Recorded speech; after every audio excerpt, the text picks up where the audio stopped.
Hello guys, कैसे हैं आप सब लोग। लेवल अप यानी सोलो लेवलिंग की एपिसोड 60 के साथ हाजिर हूँ। अगर आपने पिछली सारी 59 एपिसोड्स देखी हुई हैं तो इसका मतलब आपको ये वीडियो पसंद आ रही है, तो वीडियो को लाइक कर दें, चैनल को सब्सक्राइब कर दें और कमेंट करके बताना मत भूलिएगा कि आपको वीडियो कैसी लगी।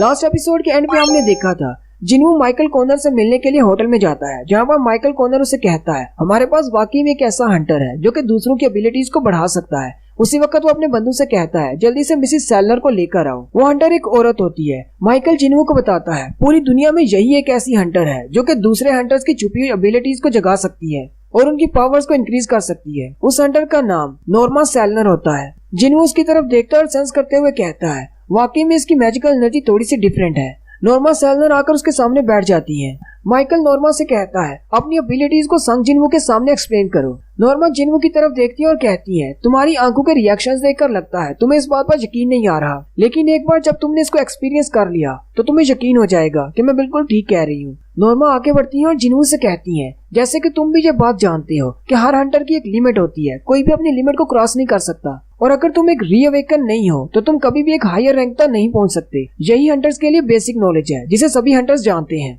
जिन्हू नॉर्मा से पूछता है क्या वाकई में तुम ऐसा कर सकती हो। नॉर्मा उसे कहती है हाँ मैं ऐसा कर सकती हूँ, मेरे स्किल्स ऐसे हैं जिससे मैं किसी की भी एबिलिटीज को जगा सकती हूँ, मैं किसी के भी अंदर की छुपी हुई पावर्स को इंक्रीज कर सकती हूँ, लेकिन उसके लिए 3 स्टेप्स होते हैं। माइकल जिन्हू से कहते हैं नॉर्मा बिल्कुल ठीक कह रही है, इसके पास एक रेयर एबिलिटी है, लेकिन जब ये अपनी एबिलिटीज को इस्तेमाल करती है फिर इसे एक लंबे अरसे तक रेस्ट करना पड़ती है, इसलिए हर साल सिर्फ एक ही अवेकनर को ये मौका मिलता है। जिन्हू नॉर्मा से पूछता है तुम्हारे इस तरीके का सक्सेस रेट कितना है। नॉर्मा जिन्हू से कहती है ये तो इंसान के अपने ऊपर डिपेंड करता है, लेकिन एक बार जब मैं अपने 3rd स्टेप को कंप्लीट कर लेती हूँ तो उस हंटर को अपनी बॉडी में 20% तक ज्यादा पावर महसूस होती है। बास केसेस में वो 30% तक भी स्ट्रॉन्ग हो सकता है। जिन्हू ये सुनकर हैरान हो जाता है और कहता है 20 to 30%, ये तो काफी ज्यादा है। साथ ही जिन्हू सोच रहा होता है मुझे लगता है कि इसीलिए डांसो अमेरिका चला गया, अमेरिकन ने उससे भी यही बेनिफिट दिया होगा। आखिर ऐसी ऑफर को कौन रिफ्यूज करना चाहेगा जिसमें आपकी पावर 20 to 30% तक इंक्रीज हो जाए। जिन्हू उनसे कहता है ये तो रेयर एबिलिटी है, अगर सारे हंटर्स को इसके बारे में पता चल जाए तो फिर तो बहुत ही बुरा होगा।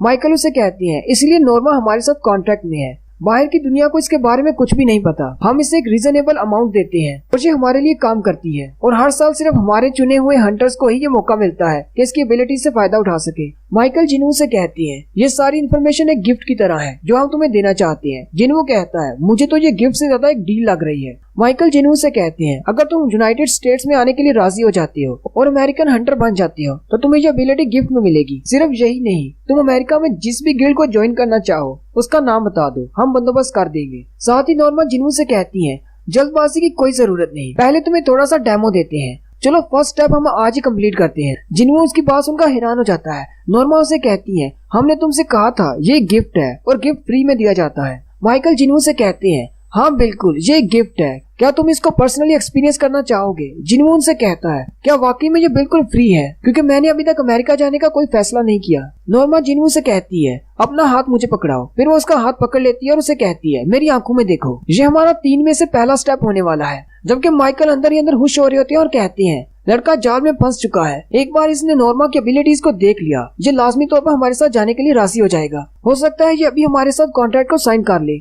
नॉर्मा कहती है जेजू आइलैंड की रेड बहुत ज्यादा खतरनाक थी। रियोजी कोटो जो कि नेशनल लेवल का हंटर बनने वाला था वो भी उस रेड को कंप्लीट नहीं कर पाया, लेकिन इस लड़के ने वहाँ पर मौजूद सारे मॉन्स्टर्स को मार डाला, वो भी एक ऐसी स्पेशल एबिलिटी के साथ जिसके बारे में हमने कभी नहीं सुना। पता नहीं इसकी पावर की लिमिट क्या है, चलो इसकी बॉडी के अंदर झांक कर देखते हैं इसकी लिमिट क्या है। नॉर्मा अपनी एबिलिटीज को यूज करती हुई जिन्हू की बॉडी के अंदर चली जाती है, लेकिन वहाँ पर सिर्फ डार्कनेस होती है। नॉर्मा अपने इर्द गिर्द देखती है तो उसे कुछ भी दिखाई नहीं देता सिवाय अंधेरे के। जब वो ऊपर की तरफ देखती है तो ऊपर जिन्हू होता है और जिन्हू भी नॉर्मा को देख रहा होता है। ये देखकर नॉर्मा चिल्लाना शुरू कर देती है और जल्दी से जिन्हू की बॉडी से बाहर निकल आती है। वहीं पर उनके गार्ड जो कि नॉर्मा को चिल्लाते हुए देखकर जल्दी से जिन्हू के सर पे अपनी गन तान लेते हैं और कहते हैं तुमने इसके साथ क्या किया, आखिर वो चिल्ला क्यों रही है।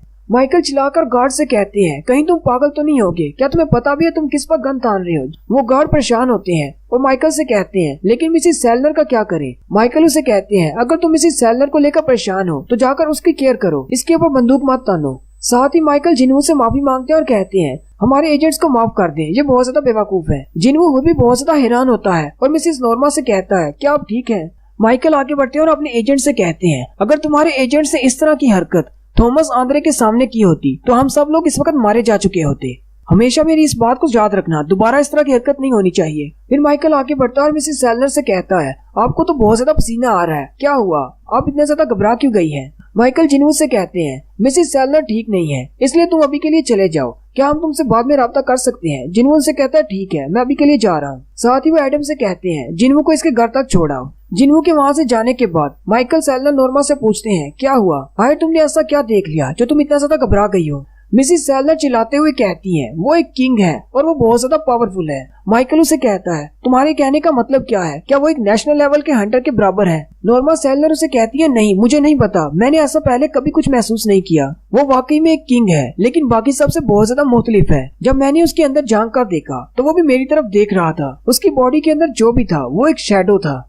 वहाँ पर सिर्फ अंधेरे के अलावा और कुछ भी नहीं था। और अगर सच में कहूँ तो इसकी कोई लिमिट ही नहीं, इसकी पावर की कोई लिमिट नहीं। नेक्स्ट सीन हंटर एसोसिएशन की बिल्डिंग का होता है। चेयरमैन गानी उदास होकर बैठी होती है और कह रही होती हैं, हमने जेजू आइलैंड की रेड के दौरान अपने एक हंटर बियांगू को खो दिया। ये एक बहुत बड़ा लॉस है। अब आगे हमारी मुश्किलात बहुत ज्यादा बढ़ने वाली हैं, क्योंकि जिनवू के बारे में बहुत सारे हंटर्स को पता चल चुका है। तो मुझे लगता है कि अभी तो सैक्रिफाइसेस की शुरुआत हुई है, आगे जाके बहुत कुछ होने वाला है। उसी वक्त चेयरमैन को कॉल आती है। चेयरमैन को बताया जाता है कि सड़क के दरमियान में एक बी रैंक का गेट ओपन हुआ है। चेयरमैन कहते हैं, अगर वो वाकई में बी रैंक का गेट है तो हम अपनी एवरेज स्क्वाड को नहीं भेज सकते। चेयरमैन उसे कहते हैं, मैं किसी बड़े गेट से राब्ता करता हूँ और किसी टीम को वहाँ पर भेजता हूँ। लेकिन साथ ही चेयरमैन कहते हैं, तुमने जो लोकेशन बताई है वो तो जिनवू के गिल्ड के बहुत ज्यादा करीब है। जबकि जिनवू अपनी गाड़ी में बैठकर वापस जा रहा होता है और वो भी उसी ट्रैफिक में फंसा होता है जिस सड़क के ऊपर डंजन ओपन हुई है। जिनवू खुद भी बहुत ज्यादा कंफ्यूज होता है और कहता है, आखिर नॉर्मा ने मेरी बॉडी के अंदर देखा क्या उसने सिस्टम की झलक देखी जिसकी वजह से वो बहुत ज्यादा डर गई? आखिर उसने मेरी बॉडी में ऐसा देखा क्या जिसकी वजह से वो इतनी ज्यादा डर गई? वो इतनी ज्यादा घबराई हुई थी कि मुझे नहीं लगता कि वो मुझसे दोबारा मिलेगी। साथ ही जिनवू ट्रैफिक की तरफ देखता है और कहता है, आखिर आज ट्रैफिक के साथ क्या मसला है? काफी देर से मैं यहीं पर फंसा हुआ हूँ। उसी वक्त जिनवू को चेयरमैन की कॉल आती है। जिनवू कॉल अटेंड करता है और चेयरमैन से कहता है, अब ऐसा क्या हो गया कि चेयरमैन को खुद मुझे कॉल करनी पड़ रही है? चेयरमैन जिनवू को बताते हैं कि रोड के सेंटर में गेट ओपन हुआ है। जिनवू कहता है, शायद इसी वजह से यहाँ पर ट्रैफिक जाम है। चेयरमैन उसे कहते हैं, मैं चाहता हूँ कि तुम जाकर उस गेट को संभालो। जिनवू उनसे कहता है, लेकिन मेरे पास कोई परमिशन नहीं है। चेयरमैन जिनवू से कहते हैं, तुम्हें क्या लगता है इन गेट्स को क्लियर करने के लिए परमिशन कौन देता है? जिनवू उन्हें कहता है, हंटर एसोसिएशन वाले।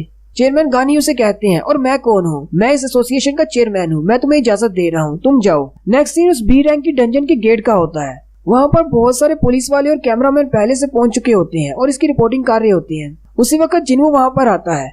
एसोसिएशन की तरफ से एक लड़का वहाँ पर खड़ा होता है और जिनवू से कहता है, तुम कहाँ पर जा रहे हो? बिना परमिशन के तुम इस गेट के अंदर नहीं जा सकते। लेकिन साथ ही वो ये देखकर हैरान हो जाता है क्योंकि वो जिनवू को पहचानता है। वहीं पर ट्रैफिक में फंसे हुए लोग भी ये देखकर बहुत ज्यादा हैरान हो जाते हैं और कहते हैं, ये तो एस रैंक का संग जिनवू है, लगता है ये इस गेट को क्लियर करने के लिए आया है। एसोसिएशन वाला लड़का जिनवू से कहता है, चाहे तुम एक एस रैंक के हंटर क्यों ना हो, पहले तुम्हें परमिशन लेनी होगी, बिना परमिशन के तुम अंदर नहीं जा सकते। जिनवू जल्दी से कॉल मिलाता है और कहता है, जरा इसको सुनो। चेयरमैन उसे कहते हैं, जरा उस लड़के को फोन दो।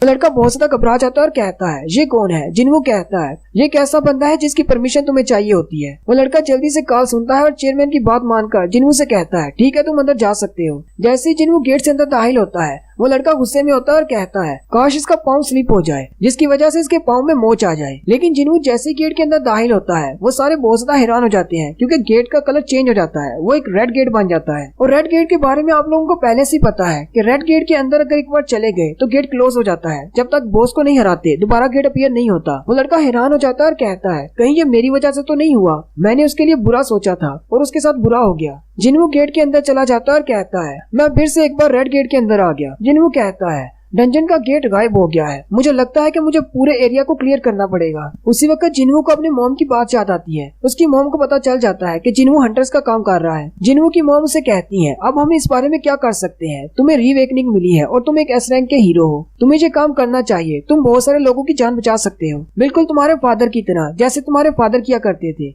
एक हंटर बनने से पहले तुम्हारे फादर एक फायर फाइटर थे। एक बार मैंने उन्हें लोगों की जान बचाते हुए देखा था, मुझे उसी वक्त उनसे प्यार हो गया और फिर हमने शादी कर ली। और क्योंकि तुम उनके बेटे हो, तुम भी बिल्कुल उन जैसे हो। बस कुछ ज्यादा करने की कोशिश मत करना। जिन्हू मुस्कुराता और कहता है चलो शुक्र है मॉम को मेरे हंटर होने से मसला नहीं है। वहीं पर जिन्हू सामने देखता है तो सामने बहुत सारे मॉन्स्टर्स निकल आते हैं। जिन्हू कहता है ये तो कुछ ज्यादा नहीं है, मुझे लगता है कि मैं इस रेड गेट को सिर्फ एक दिन में क्लियर कर सकता हूँ। और वो अपने शैडो सोल्जर्स को बाहर निकाल लेता है और शैडो सोल्जर्स और उनके दरमियान फाइट स्टार्ट हो जाती है। और यहीं पर एक बैकग्राउंड में स्टोरी भी चल रही होती है और वो कह रहे होते हैं एक हंटर हंट करने के लिए पैदा होता है। एक हंटर का दुश्मन सिर्फ मॉन्स्टर्स ही नहीं होते, एक हंटर को अपना ख्याल भी रखना पड़ता है, कहीं एक शिकार करने वाला हंटर किसी दूसरे का शिकार न बन जाए। एक हंटर और एक मॉन्स्टर के दरमियान उनकी पोजीशंस किसी वक्त भी चेंज हो सकती हैं, इसलिए एक हंटर को हमेशा अलर्ट पे रहना चाहिए। हालांकि यहाँ पर हजारों की तादाद में शिकारी और शिकार हैं और ये हंटिंग कभी खत्म नहीं होगी और ना ही इन हंटर्स में से कोई इस हंटिंग को खत्म करना चाहता है। नेक्स्ट सीजन में हंटर्स का शिकार करेंगे और एक मॉन्स्टर आ रहा है जो कि हंटर्स से भी ज्यादा पावरफुल है। और सीजन 1 के लास्ट पे उन 5 हंटर्स की शक्लें दिखाते हैं जो कि नेक्स्ट सीजन में आने वाले हैं, जो कि नेशनल लेवल के हंटर्स हैं या फिर उससे भी ज्यादा पावरफुल।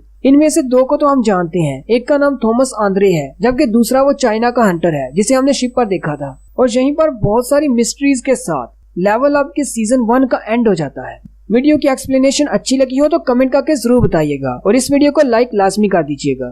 चैनल को सब्सक्राइब कर दें, वीडियो को लाइक और शेयर कर दें। शुक्रिया।